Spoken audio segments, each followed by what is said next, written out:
Bienvenue dans ce deuxième épisode hors-série de Star Wars l'aventure littéraire. Un hors-série un petit peu particulier, car pour une fois je ne vais pas parler d'un roman Star Wars, mais d'une BD. Et de plus c'est une BD documentaire. Donc je vais parler aujourd'hui de la BD renommée Les Guerres de Lucas, de Renaud Roche et Laurent Hauptmann. C'est une BD française aux éditions Dayman Éditions. La BD est illustrée par Renaud Roche, c'est un illustrateur qui travaille depuis une dizaine d'années dans le cinéma d'animation, dans la VR, dans les BD. Il est diplômé en réalisation de films d'animation au Gobelin. Et Laurent Hauptmann est scénariste de la BD, mais il est aussi gérant des éditions Dayman Éditions. Comme pour les romans, je vais lire la quatrième de couverture. Scrupuleusement fidèle à la réalité historique, méticuleusement documentée, Les Guerres de Lucas met en scène l'épopée de George Lucas. Enfant rebelle passé à côté de la mort, prodige du nouvel Hollywood et visionnaire indomptable. Une exploration inédite des coulisses de Star Wars, de l'enfer, du casting au tournage cauchemardesque, aux querelles entre acteurs, histoires d'amour secrètes et désastres en pagaille, jalonne le quotidien. Un bourbier gigantesque dont sortira pourtant une œuvre majeure qui changera jamais le 7e art. Les Guerres de Lucas est une plongée en apnée dans les affres de la création.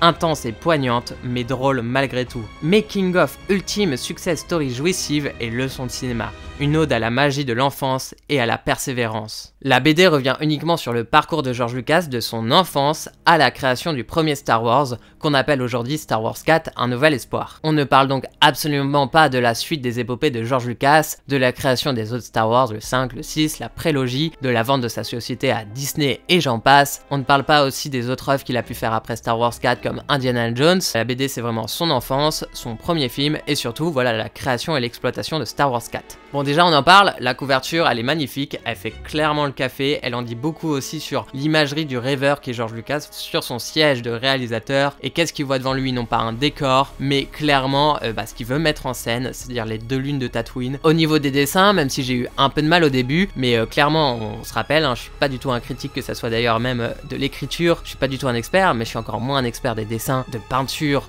voilà, de tout ce qui est artistique à ce point-là. Non, je ne suis pas un expert, mais bref, j'ai eu un peu de mal au début, mais au bout de, je pense, un tiers du livre, je me suis grandement attaché à ces dessins, les personnages ça rend bien, et j'ai adoré aussi les touches de couleur qu'il apporte à certaines cases. Pour le scénario, la BD elle est vraiment bien rythmée, il y a beaucoup de touches d'humour, mais qui sont toujours ironiques, parsemées au fil de la BD, et surtout ça respecte toujours l'œuvre et les personnes qui ont travaillé sur celle-ci. Et surtout, on est sur un vrai making-of, et pas sur un délire de fans qui encense le personnage qui est George Lucas. Depuis plusieurs années, et surtout depuis le rachat de Disney, on a tendance à entendre certains fans crier haut et fort que George Lucas avait tout pensé depuis le début. Qu'il n'aurait pas juste écrit un Star Wars, mais aurait eu une trame principale pour les 6 films qu'il a fait. Et certains iront même jusqu'à dire qu'il avait même écrit les épisodes 7, 8 et 9, bon pas les épisodes qu'on voit de Disney, mais ses versions à lui à cette époque. Alors autant le dire tout de suite, c'est faux, en tout cas c'est quelque chose qui a été extrapolé extrêmement de la réalité. La BD l'explique sans vraiment l'expliquer. Ce qu'on voit dans cette BD et ce qui est une réalité, c'est que George Lucas a écrit énormément de versions de son scénario. Il n'est pas resté sur une V1. Et d'ailleurs, c'est grandement normal.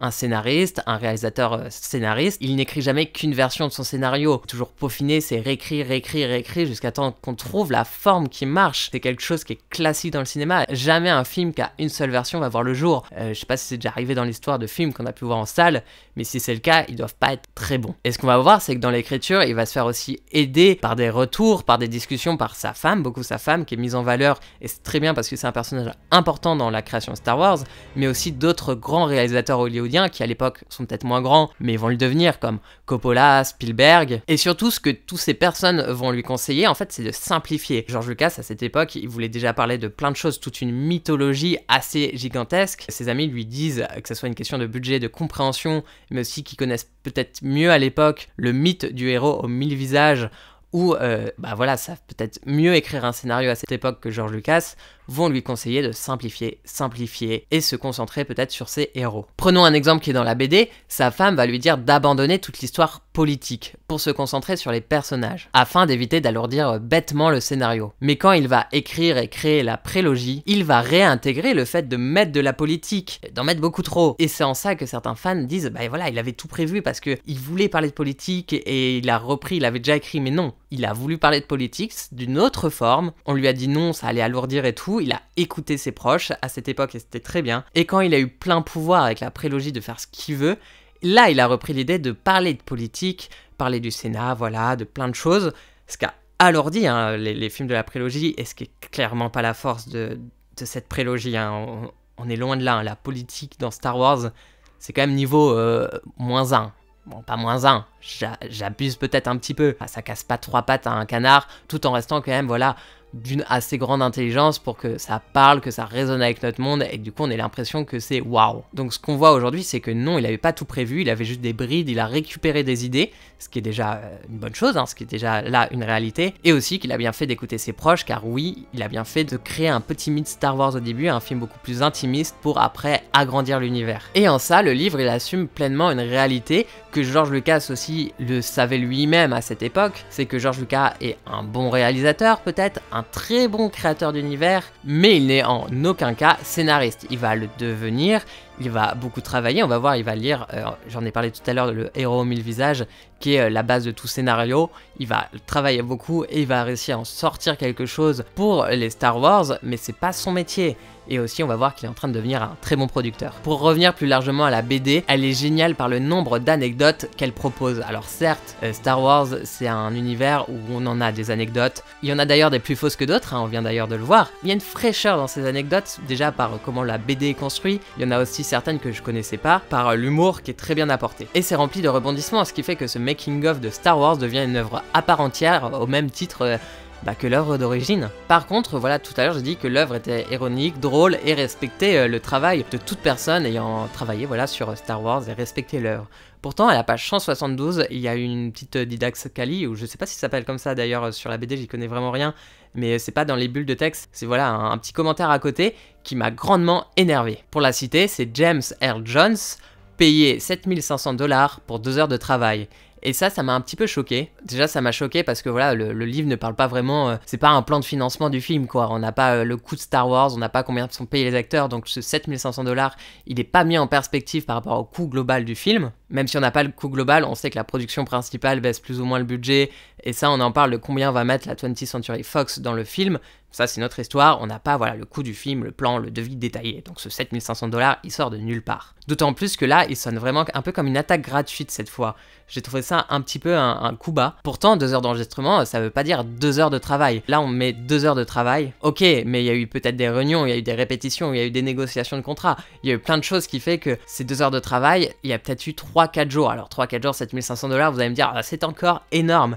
Il faut se rappeler que cette personne est peut-être comédien, là j'ai pas fait la recherche, mais il est peut-être comédien, il est peut-être juste comédien de doublage, et que c'est des métiers qui sont parfois précaires. En France, nous on est protégés, moi je suis intermittent du spectacle par exemple, donc quand je bosse, je suis pas forcément énormément payé, mais par contre, grâce à l'intermittence, quand je bosse pas, et ben je suis aussi payé cette fois par un autre organisme qui fait que j'ai un salaire qui est stable, malgré que c'est un boulot complètement instable, parce que des fois je vais travailler 3 mois, puis avoir 3 mois de pause.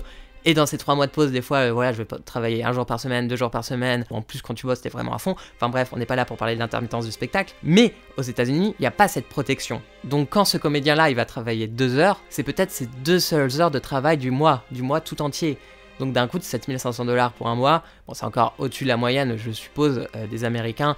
Tout ça pour dire que ce sont des métiers où des fois on est appelé assez peu, donc avoir des plus gros cachets, c'est pas surprenant et ça, ce qui permet une stabilité dans le métier. Je suis pas là vraiment pour lancer un débat là-dessus, là c'est mon côté personne qui travaille dans ce milieu-là qui me titille. Dernière chose aussi c'est qu'on dit ça, mais la voix de Dark Vador, elle est devenue iconique pendant des décennies, aujourd'hui encore, c'est un des plus grands méchants de l'histoire du cinéma. Et cette voix, ces 2 heures de travail, ça participe grandement à cela. Et c'est pour ça, si on met en perspective à ce que c'est les droits d'auteur et quelle est la valeur aujourd'hui de cette voix dans l'histoire du cinéma, 7500 $, c'est peut-être rien au final. Donc, mis à part ce petit détail qui m'a contrarié, je sais, j'en ai beaucoup parlé, Les Guerres de Lucas, c'est une BD documentaire qui est vraiment géniale. C'est une BD documentaire que tout fan de Star Wars, si vous pouvez la lire, ayez cette chance, c'est rafraîchissant, même si vous pensez connaître plein d'anecdotes, lisez-la, au moins elles sont rassemblées d'une manière drôle, d'une manière bien construite, bien rythmée. D'ailleurs, nous apprenons sur le site de Renaud Roche qu'une suite à cette BD est en cours de création, donc si elle voit le jour, j'ai vraiment hâte. Je pense qu'elle va le voir le jour, hein. C'est un vrai succès cette BD. Cet épisode de Star Wars l'aventure littéraire est terminé pour aujourd'hui. Voilà, je vais faire des